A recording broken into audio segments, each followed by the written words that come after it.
Le Gabon et la Côte d'Ivoire ont un problème commun, c'est-à-dire l'immigration massive et incontrôlée. Pour comprendre les choses, il faut voir le classement de l'immigration dans ces deux pays, à savoir pour la Côte d'Ivoire en premier les Burkinabés, en deuxième les Maliens et en troisième les Guinéens.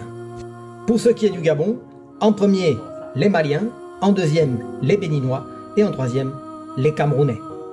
On peut considérer que pour la Côte d'Ivoire, on atteint pour un total, et je précise, d'immigration officielle, un peu plus de 2 millions d'étrangers de ces trois pays-là seulement. Si l'on prend la totalité de l'immigration, on avoisine les 4 millions d'immigrés officiels, je précise, en Côte d'Ivoire.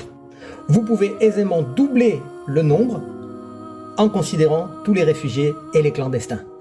L'écrasante majorité de ces clandestins vient du Burkina Faso. Et l'écrasante majorité d'ailleurs de l'immigration, tout statut confondu, est burkinabé avec près de 65% d'immigration provenant du Burkina Faso.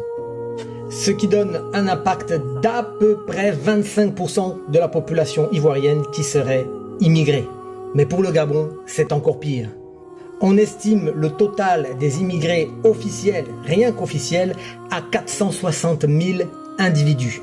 Et si l'on inclut les clandestins et les réfugiés, vous pouvez aisément doubler le montant également et vous arrivez à près de 800 000 étrangers, ce qui représente presque, je dis bien presque 40% de la population gabonaise qui ne serait pas gabonaise. Ce qui est encore plus choquant, c'est que les deux premières nationalités qui sont représentées ne sont pas de l'espace CEMAC, mais de l'espace CEDEAO. Alors on peut comprendre pour la Côte d'Ivoire qu'il y ait énormément de ressortissants de la CEDEAO vu la libre circulation, mais ce n'est pas le cas du Gabon qui ne fait pas partie, qui n'a pas les mêmes accords donc que la Côte d'Ivoire avec le Bénin et le Mali par exemple. Et donc on peut légitimement se poser la question du côté du Gabon, pourquoi il y a autant d'immigrés venant de ces pays-là qui revendiquent leur droit d'y être.